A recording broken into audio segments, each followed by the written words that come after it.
Welcome back to Above the Clouds, the untold stories of aviation.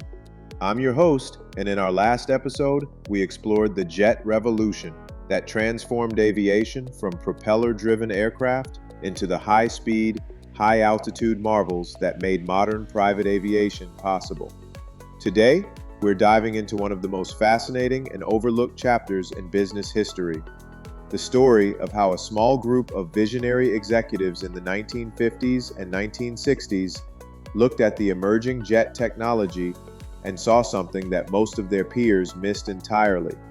They didn't just see faster transportation, they saw a competitive weapon that could transform how business was conducted.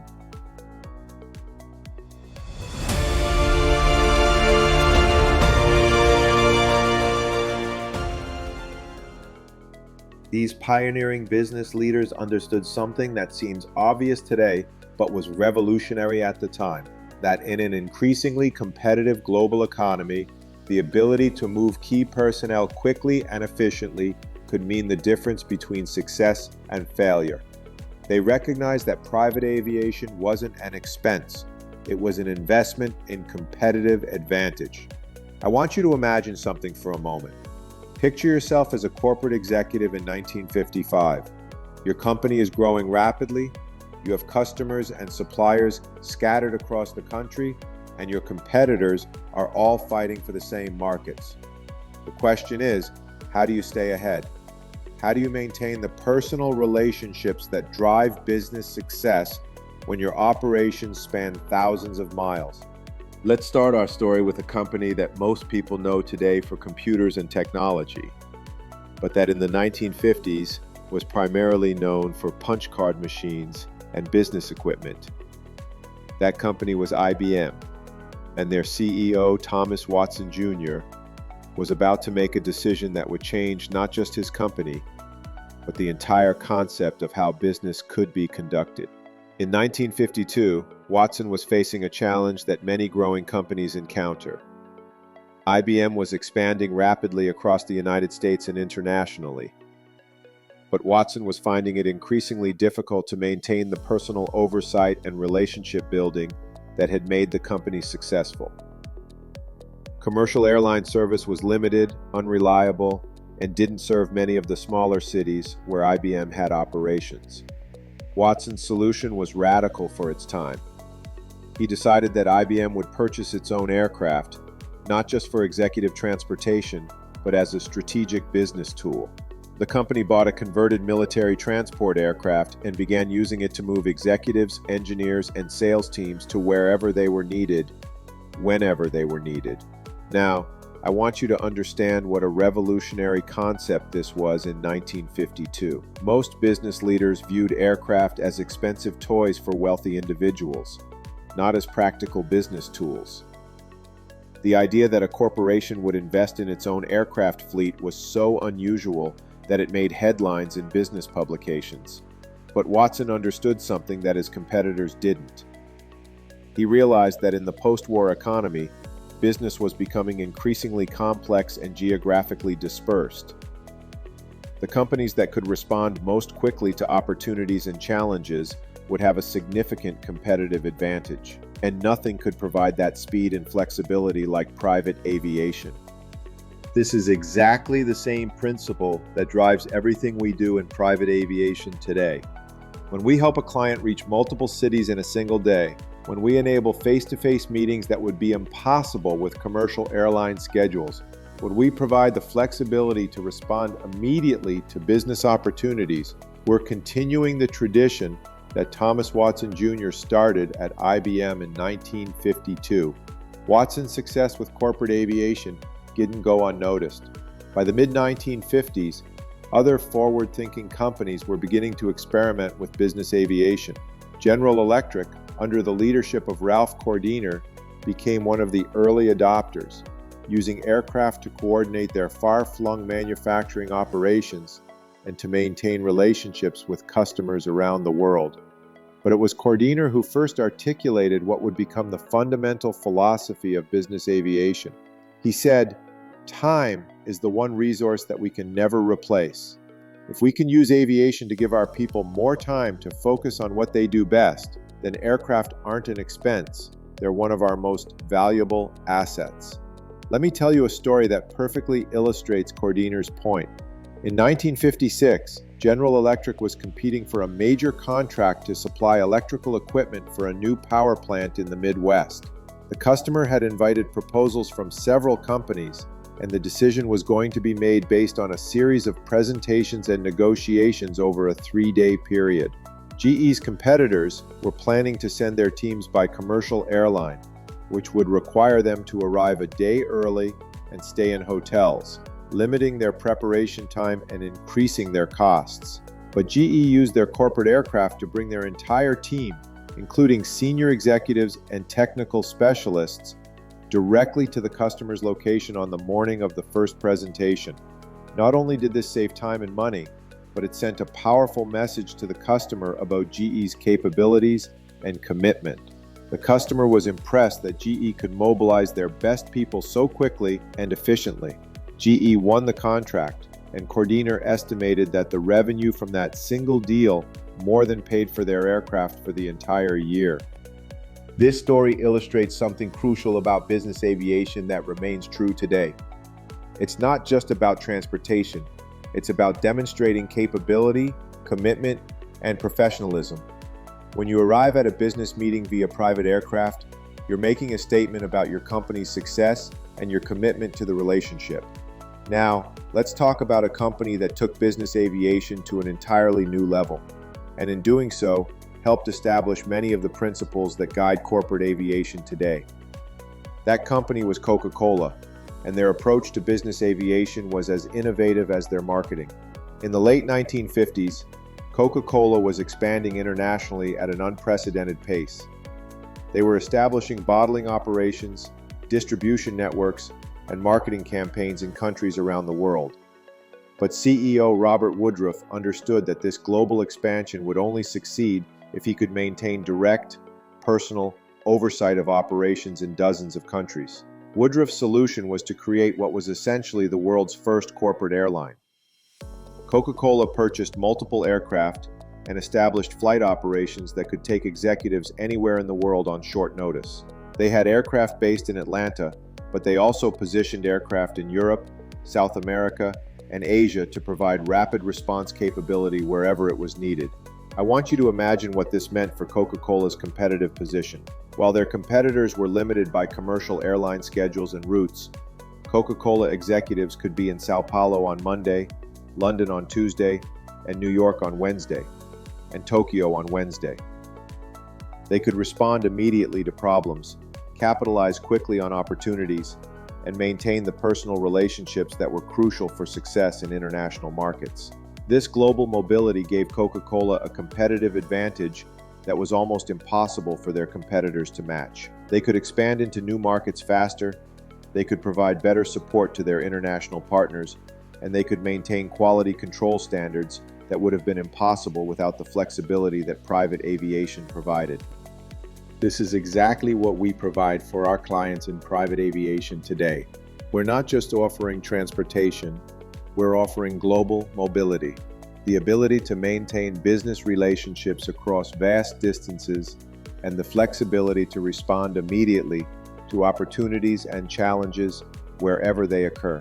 The success of companies like IBM, General Electric, and Coca-Cola with business aviation didn't go unnoticed by aircraft manufacturers.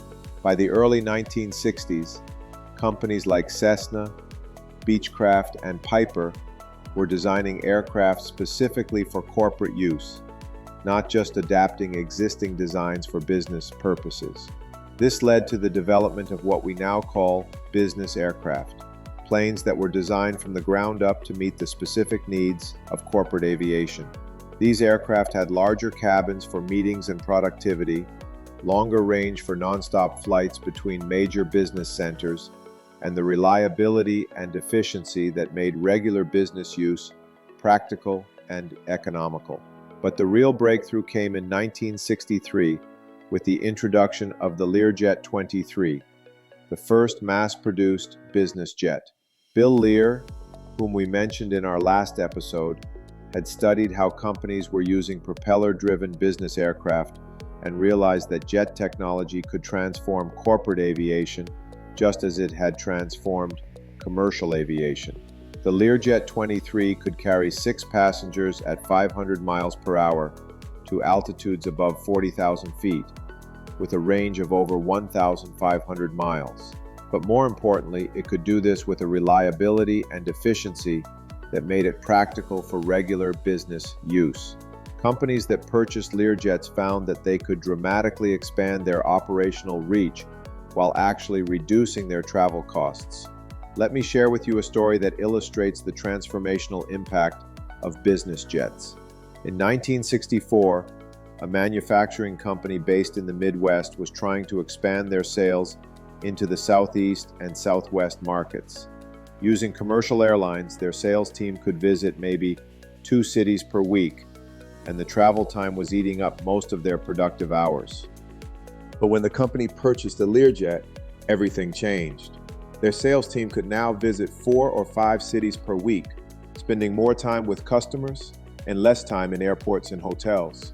Within 2 years, their sales in those new markets had increased by over 300%, and the company attributed much of that success to the mobility and efficiency that their business jet provided. By the mid-1960s, business aviation had evolved from an experimental concept used by a few pioneering companies into a recognized business tool used by hundreds of corporations across America. But it was during this period that business aviation faced its first major challenge: public perception. Many people, including some business leaders, still viewed corporate aircraft as expensive executive perks rather than legitimate business tools. There were newspaper articles criticizing companies for, quote, wasting money on private aircraft, and some shareholders questioned whether these expenditures were justified. This led to one of the most important developments in business aviation history: the creation of formal policies and procedures for corporate aircraft use. Companies began developing written guidelines that specified when and how corporate aircraft could be used, who was authorized to use them, and how their value would be measured and reported. These policies typically required that corporate aircraft be used only for legitimate business purposes, that commercial alternatives be considered for each trip, and that detailed records be kept of aircraft utilization and costs. Companies also began conducting regular audits to ensure that their aircraft were being used efficiently and appropriately. This formalization of business aviation policies was crucial for establishing the credibility and legitimacy of corporate aviation. It demonstrated that companies were treating their aircraft as serious business tools, not as executive toys, and it provided the documentation needed to justify these investments to shareholders and the public. These same principles of accountability and efficiency guide corporate aviation today. When we work with companies to develop their aviation programs, we help them establish policies and procedures that ensure their aircraft are used effectively and that their value can be clearly demonstrated and measured. Now, let's talk about how business aviation began to influence corporate strategy and operations in ways that went far beyond simple transportation. By the late 1960s, companies were discovering that private aviation could enable entirely new business models and operational approaches. Take the example of a consulting firm that specialized in helping companies improve their manufacturing operations. Before business aviation, their consultants were limited to working with clients within driving distance of major airports served by commercial airlines. This significantly limited their potential market and their ability to serve clients in smaller cities and rural areas. But when the firm purchased a business aircraft, they could suddenly serve clients anywhere in the country. They could send teams of consultants to remote manufacturing facilities, conduct on-site assessments, and provide hands-on assistance that would have been impossible using commercial transportation. This expanded market reach allowed them to grow their business dramatically while providing better service to their clients. More importantly, the consulting firm discovered that their aircraft gave them a competitive advantage that went beyond just market reach. Because they could respond so quickly to client needs, they could often solve problems before their competitors even knew about them. They could provide a level of service and responsiveness that was simply impossible for firms that relied on commercial aviation. This is a perfect example of how business aviation can transform not just how companies operate, but what they're capable of achieving. The aircraft didn't just make the consulting firm's existing operations more efficient, it enabled them to create an entirely new level of service that differentiated them from their competitors. This transformational potential of business aviation is something we see with our clients today. Companies don't just use private aviation to make their existing operations more efficient. They use it to expand their capabilities, enter new markets, and provide levels of service that wouldn't be possible without the flexibility and responsiveness that private aviation provides. As we moved into the 1970s, business aviation began to take on an increasingly international character. Companies that had initially used aircraft for domestic operations began to recognize that private aviation could provide even greater advantages for international business. The challenges of international business travel in the 1970s were significant. Commercial airline service between many international destinations was limited and unreliable. Customs and immigration procedures were complex and time-consuming. Language barriers and cultural differences made business travel challenging even for experienced international executives. But companies with international business aviation capabilities could overcome many of these challenges. They could fly directly to their destinations without the delays and complications of commercial airline connections. They could carry their own interpreters and cultural advisors. They could maintain their own schedules regardless of commercial airline limitations. Let me tell you about a multinational corporation that perfectly illustrates the international advantages of business aviation. This company had manufacturing operations in the United States, Europe, and Asia, and they needed to coordinate complex supply chains and production schedules across multiple time zones and cultures. Using commercial aviation, it would take their executives 3 or 4 days to visit their major international facilities, with most of that time spent in airports and hotels rather than in productive business activities. But with their international business aviation capability, they could visit facilities in 3 different countries in a single day, spending their time on business rather than on travel logistics. This efficiency allowed the company to maintain much closer oversight of their international operations, to respond more quickly to problems and opportunities, and to maintain the personal relationships that were crucial for success in international markets. This international capability is one of the most valuable aspects of private aviation today. When we coordinate international flights for our clients, when we handle customs and immigration procedures, when we provide the flexibility to adjust schedules based on business needs rather than airline timetables, we're providing capabilities that can transform how companies operate in the global economy. Now, I want to talk about something that became increasingly important as business aviation matured: the measurement and analysis of aviation's impact on business performance. By the 1970s, companies were developing sophisticated methods for evaluating the return on investment of their aviation programs.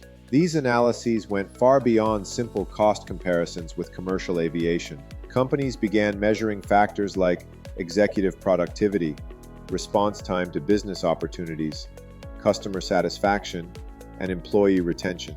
They discovered that the benefits of business aviation often extended far beyond the obvious time savings.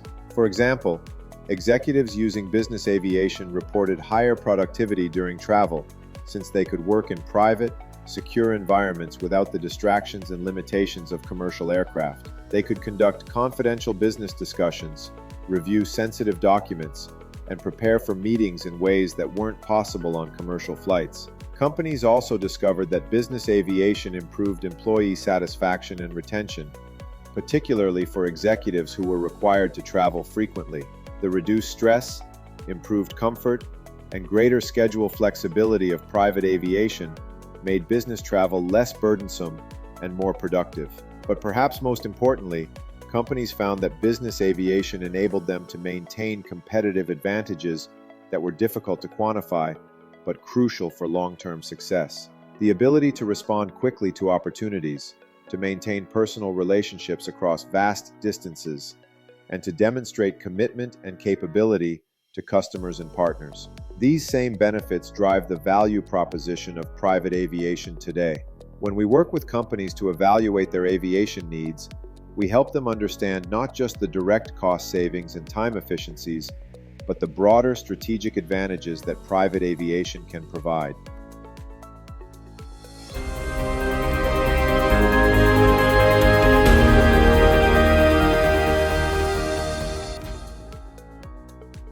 As we wrap up today's episode, I want you to understand something important about the corporate aviation pioneers of the 1950s and 1960s.